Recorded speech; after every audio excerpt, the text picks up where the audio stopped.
오늘 함께 보신 본문으로 새 창조의 역사, 새 창조의 역사. 사도 바울의 서신의 내용이 뭐 어려운 것도 있고 또 간단한 것도 있습니다. 뭐 한 장짜리도 있고요. 에베소서는 생각보다 아주 문체가 어렵습니다. 문체도 길고 우리말 성경에는 그것을 이렇게 다 끊어서 번역을 해놔서 사도 바울이 원래 의도하려고 했던 그 뭐 긴 문장들의 의미들 이런 것들이 이제 온전히 드러나 있지는 않습니다만 한 가지 제가 팁을 드리자면 사도 바울의 서신에서 가장 중요한 게 뭘까? 어디를 집중적으로 읽어야 될까? 그건 바로 서론입니다. 서론. 사도 바울의 편지의 서론은 그냥 서론이 아니라 본인이 무슨 말을 하고자 하는 것에 대한 요약입니다. 왜 우리도 사람들마다 말하는 스타일이 있고 또 글 쓰는 스타일이 있잖아요. 어떤 사람은 막 끝에 가서 결론을 들어야 이 말을 하고 싶은 거구나 이렇게 알고, 또 어떤 사람은 앞에다가 서두에다가 내가 무슨 말을 할지를 먼저 얘기하는 사람이 있습니다. 글도 그렇죠. 예를 들어서 내가 이렇게 너에게 편지를 쓰는 것은 오늘 세 가지를 얘기하고자 합니다. 첫째 이것, 둘째 이것, 셋째 이것. 그리고는 이제 그 첫째, 둘째, 셋째를 쭉 설명하고 부연하고 덧붙이는 방식. 이게 사도 바울의 방식입니다. 그래서 이 서론을 잘 연구하면 사도 바울이 말하고자 하는 본론과 그리고 결론은 그대로 나오게 됩니다. 에베소서도 마찬가지입니다. 에베소서 여러분 사도 바울이 간단하게 인사하죠. 하나님의 은혜로 말미암아 사도된 나 바울은 이렇게 하고 3절에 곧바로 찬송하리로다 하나님 곧 우리 주 예수 그리스도의 아버지께서 하늘에 속한 모든 신령한 복을 우리에게 주셨다. 그리고는 뒤에 이제 설명을 간단하게 합니다. 그러나 이게 간단한 게 아니라 본론에 대한 아주 함축적인 의미입니다. 그래서 우리가 오늘 제가 이제 4장부터 이제 6장까지 에베소서가 총 6장으로 되어 있는데 이제 그 중에 절반이 적용입니다. 그리고 앞에 3장 그리고 4장 초반까지가 어떤 그 중요한 내용이고, 그래서 오늘은 이제 4장 우리 끝부분인데요. 그 끝부분 적용의 그 부분에 다시 한번 나가기 전에 그동안 사도 바울이 무슨 얘기를 하셨나? 여러분 에베소서를 다 읽으셨는데, 그리고 나름 새벽에 참석하시는 우리 성도님들은 이렇게 한 절 한 절 보셨는데 머리에 하나도 남지 않았다 그러면 공부 헛한 거가 되겠죠. 그래서 오늘 총 9가지로 더 있습니다만 더 자세하게 풀라 그러면 훨씬 더 복잡하지만 핵심만 우리 뼈대만 추리면 총 9가지 정도를 추릴 수가 있겠습니다. 한번 그 부분을 보기 전에 우리 17절이 뭘로 시작을 합니까? 17절이 그러므로라는 단어로 시작을 하죠. 그러므로라는 말은 결론적으로 이런 뜻이 되겠습니다. 무엇인가를 마무리하겠다. 그러니까 앞에까지의 내용을 다 아셔야 되겠죠. 앞에까지 무슨 내용인지 그걸 총 9가지로 제가 말씀을 좀 드려보겠습니다. 첫 번째, 창세전에 하나님께서 예수 안에서 놀라운 계획을 가지고 계셨다. 그걸 사도 바울이 에베소서에서 뭐라고 불렀습니까? 하나님의 은혜의 경륜. 경륜이라는 말, 어려운 말을 썼지만 계획이다. 하나님의 은혜의 계획. 또 그걸 어떻게도 표현했습니까? 그리스도의 비밀, 이렇게도 표현을 했죠. 두 번째, 그 하나님의 은혜의 계획이 뭐냐? 아브라함의 약속에 유대인뿐 아니라 이방인까지도 함께 예수를 믿음으로 참여할 수 있게 하시는 계획. 이게 두 번째입니다. 그리고는 사도 바울이 여기까지 얘기한 다음에 뭘 하냐면 갑자기 기도를 합니다.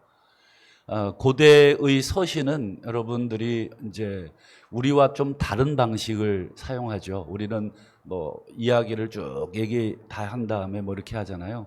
근데 고대의 방식은 중간에 뭐 기도도 집어넣고 또 중간에 하나님을 찬송하는 막 그 찬송의 문구도 집어넣고 막 이렇습니다. 그러니까 중간중간에 그런 것들은 전부 이 사족이라고 보시면 돼요. 물론 아주 중요한 거지만 전체 흐름을 얘기하다가 왜 우리도 무슨 얘기를 하다가 갑자기 마음이 울컥해가지고 막 뭐 자기 간증도 하고 그리고 막 또 막 뭐 이런 그런 감정적인 또 이런 고백도 하잖아요. 사도 바울도 그렇습니다. 기도도 하고 찬송도 하고 그러다가 다시 이제 마음 추스리고 다시 하고 싶은 얘기를 또 써내가고.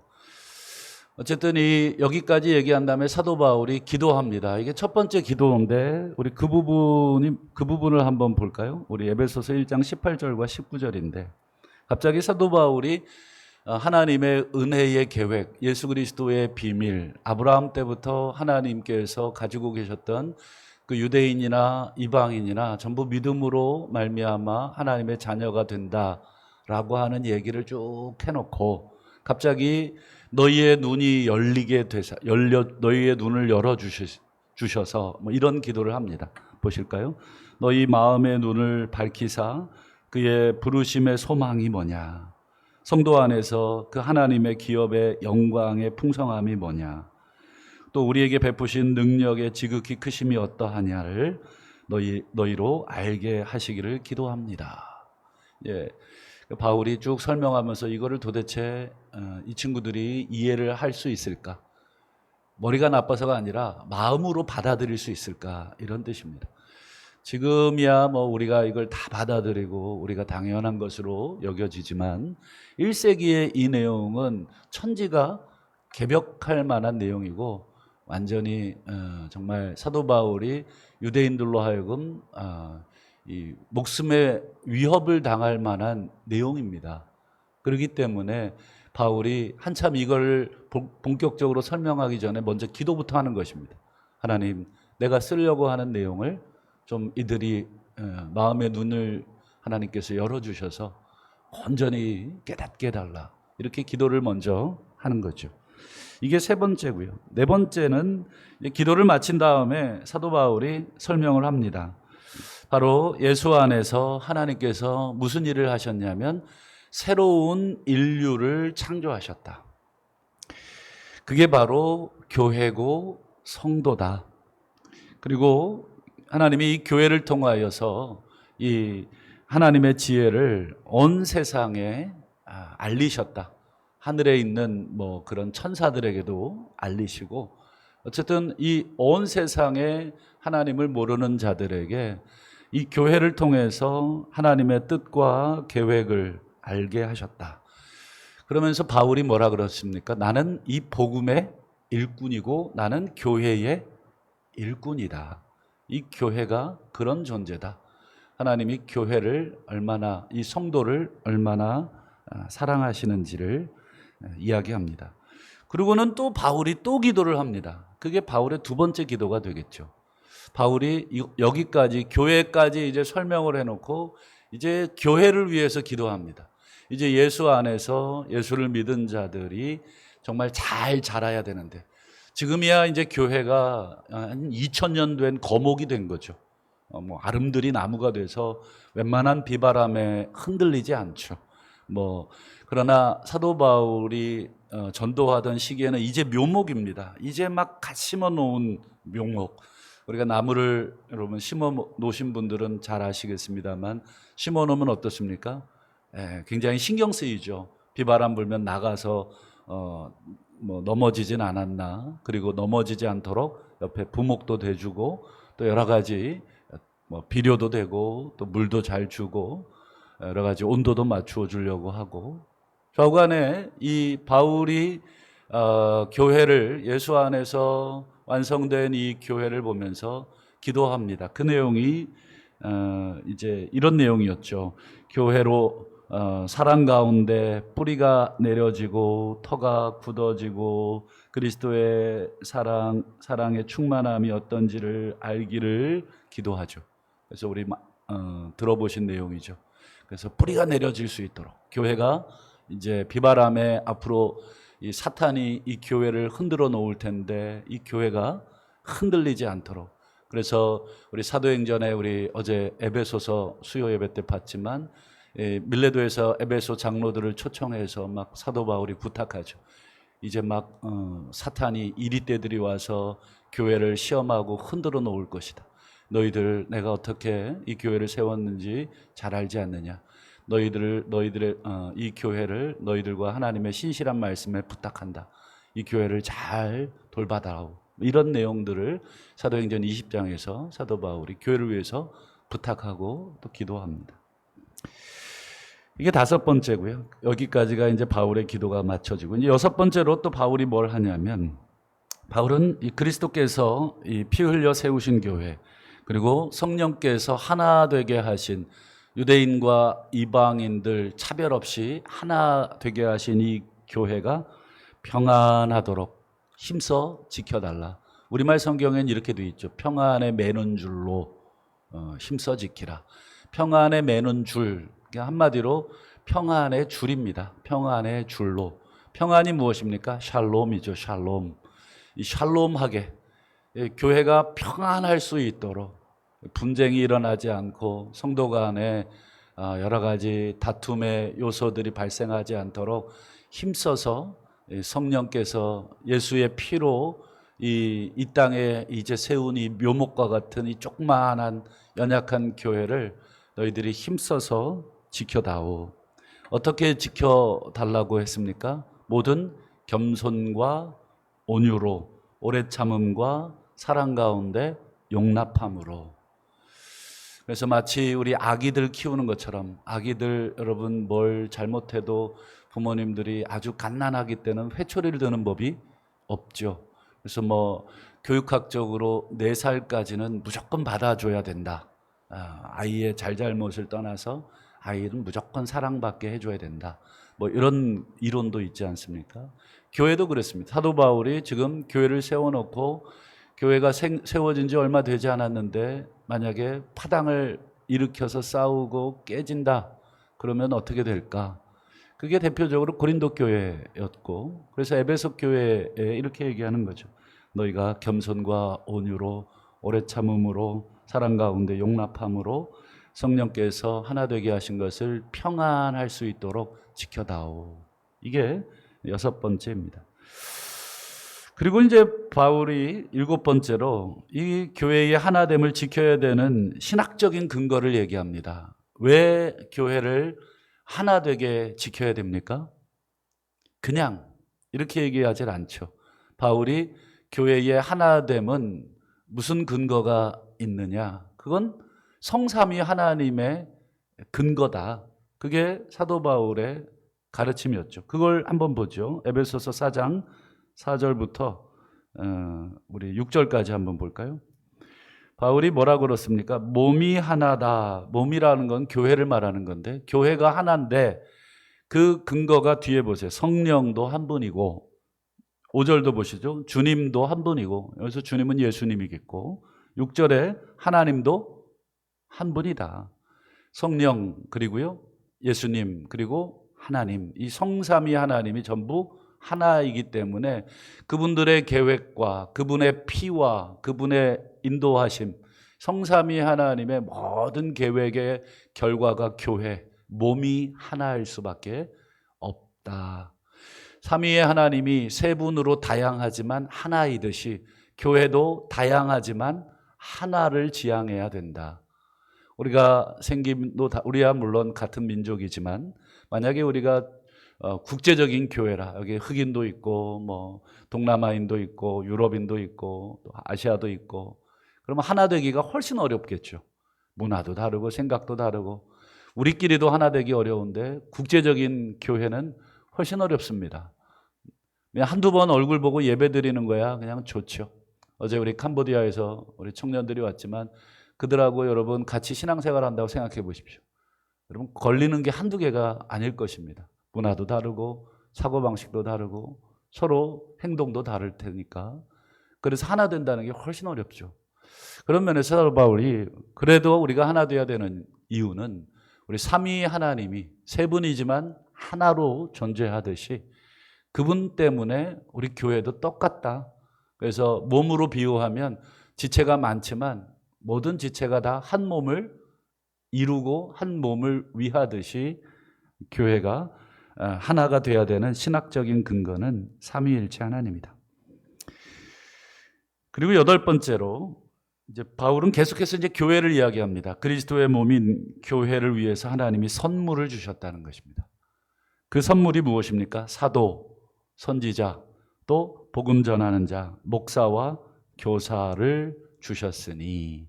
그게 에베소서 4장 16절 이하 나오는 하나님께서 교회를 위해서 교회를 얼마나 사랑하시는지 거기에 필요한 모든 양분을 제공하신다는, 모든 그리스도의 피로 세웠지만 거기에 성장할 수 있는 모든 것들을 제공합니다. 여기는 뭐 사도, 그다음에 뭐 선지자, 복음 전하는 자, 목사와 그다음에 교사. 특별히 여러분 목사와 교사는 두 개가 아니라 정관사가 하나입니다. 목사 및 교사입니다. 목회자의 역할이 목양도 있지만 가르치는 것도 있기 때문에 목사 겸 교사를 주셨다, 이런 뜻이 되겠습니다. 여기는 사람도 사람이지만 중요한 것은 그들의 기능입니다. 기능. 선지자가 뭐 하는 사람이냐, 목사와 교사가 뭐 하는 사람이냐, 또 복음 전하는 자가 뭐 하는 사람이냐, 전부 다 교회를 세우는 사람들, 세우는 기능을 하는 사람들이다. 그래서 로마서 12장에 보면 사도 바울이 교회를 위해서 섬기는 자는 뭐 열심으로 섬기고, 또 국률의 은사를 받은 사람은 또 국률한 마음으로 섬기고, 하나님이 교회를 위해서 각종 은사를 주셨다. 그 모든 은사들을 아우러서 교회가 튼튼해지게, 뿌리가 내리게, 사랑 안에서 벌레 먹지 않도록 아름드리 나무가 될 수 있도록, 그래서 하나님이 필요한 모든 은사들을, 영양분들을 공급하셨다. 몸인 교회, 예수의 피로 세운 교회를 세우는 일에 하나님이 온통 모든 관심을 다 쏟고 계신다. 이게 여덟 번째고, 마지막 아홉 번째, 이런 교회를 위해서 너희는 뭘 해야 되느냐. 그게 에베소서 4장 15절입니다. 한번 보실까요? 오직 사랑 안에서 참된 것을 해야 된다. 범사에 그리스도까지, 즉 그의 몸인 그리스도 또는 그의 몸인 교회가 성장할 수 있도록까지 너희도 교회로서 성장해야 되고, 또 너희가 성장하는 것이 그리스도를 세우는 것이다. 또 그리스도처럼 되는 것이다. 그리스도와 교회, 우리의 성장과 또 그리스도를 분리해서 생각하고 있지 않죠. 마치 우리 자녀들이 잘 자라는 게 어떻습니까? 우리 가정이 튼튼해지는 것이잖아요. 자녀들이 잘 커서 사회인으로서, 잘 신앙인으로서 크는 것이 우리 부모님들 어떻습니까? 가장 큰 기쁨이듯이 여러분 교회가 바르게 클 수 있도록 하거라. 이게 마지막 결론이었습니다. 이 모든 내용이 1장부터 우리 지난 4장 우리 16절까지의 내용이 되겠습니다. 이 모든 내용을 다 설명한 다음에 17절에 사도 바울이 그러므로라는 단어를 쓰고 있는 거죠. 그러니까 이 모든 내용들을 너희들이 다 들었으니까. 그래서 뭘 해야 되느냐? 먼저 하지 말라는 것을 얘기하면 17절 보시죠. 그러므로 내가 이것을 말하며 주 안에서 증언하노니 이제부터 너희는 이방인이 그 마음에 허망한 것으로 행함과 같이 행하지 말라. 이방인들처럼 살지 말아라. 18절 그들의 총명이 어두워지고 그들 가운데 있는 무지함, 그들 마음의 굳어짐으로 말미암아 하나님의 생명에서 떠났다. 이 표현은 여러분 창세기에 나오는 아담의 삶을 말하고 있죠. 아담이 하나님의 생명에서 떠났죠. 떠났고 또 쫓겨났죠. 에덴 동산에서 쫓겨났다는 것은 하나님의 생명에서 쫓겨났다. 그래서 아담 이후의 인류의 삶이 얼마나 비참한가. 그래서 창세기 1장부터 3장부터 11장까지의 내용이 서로 죽이는 내용. 가인이 아벨을 죽이고 또 사람들끼리 서로 전쟁을 하고 또 결국은 노아의 시대까지 오고 홍수로 멸망하면서까지도 그들이 깨닫지 못하는 무지함, 총명이 없어짐, 마음이 굳어짐. 노아가 얼마나 많이 외쳤겠습니까? 비가 온다, 홍수가 온다. 그러나 그들의 이 완악한 마음이 노아의 그 외침을 끝까지 거절했죠. 그래서 하나님의 생명에서 떠났던 것처럼 너희도 그런 삶을 이제 살면 안 된다. 19절 보시면 그들이 감각 없는 자가 됐다. 무감각합니다. 자신을 방탕에 방임한다. 방임이라는 것은 그냥 자기 자신을 던진다. 그리고 더러운 것을 욕심으로 살고 있다. 전부 다 자기중심적인 삶을 살고 있다. 그러면서 마지막으로 바울은 이렇게 얘기하죠. 4장 23절과 24절. 오직 너희의 심령이 새롭게 되어 하나님을 따라 의와 진리의 거룩함으로 지으심을 받은 새 사람을 입으라. 여러분 23절과 24절에 성부, 성자, 성령이 다 나오죠. 23절은 성령의 역사이고 24절은 하나님, 그 다음에 의와 진리는 예수님입니다. 즉 성부, 성자, 성령의 이 삼위일체 하나님이 태초에 천지를 창조하시고 사람을 새로 창조하신 것처럼 너희는 이제 성부, 성자, 성령 하나님 가운데 새롭게 창조가 돼야 된다. 새 창조를 입은 새 사람이 돼야 된다. 전부 다 이 창세기에 나오는 이야기들을 사도 바울이 다시 그들의 언어로, 오늘날의 언어로 새롭게 쓰고 있습니다. 심령이 새롭게 된다는 거, 그리고 새 사람을 입으라는 것은 내일 조금 더 설명을 드리고 말씀을 맺겠습니다. 여러분 오늘 하루도 우리는 이 하나님의 은혜의 계획과 또 예수 그리스도의 보혈로 우리가 새롭게 지음을 받은 지식에까지, 사고방식까지 완전히 새로워진 인간이 된 줄로 믿고 오늘 하루 우리가 사람을 볼 때, 또 우리가 하는 모든 경영하는 일을 볼 때 삼위 하나님의 시선과 시각으로 이 세상을 바라보며 또 교회를 바라볼 때 인간의 마음과 눈이 아니라 하나님의 눈과 마음으로 바라보는 그런 복된 삶이 되시기를 주님의 이름으로 축복합니다. 기도하겠습니다.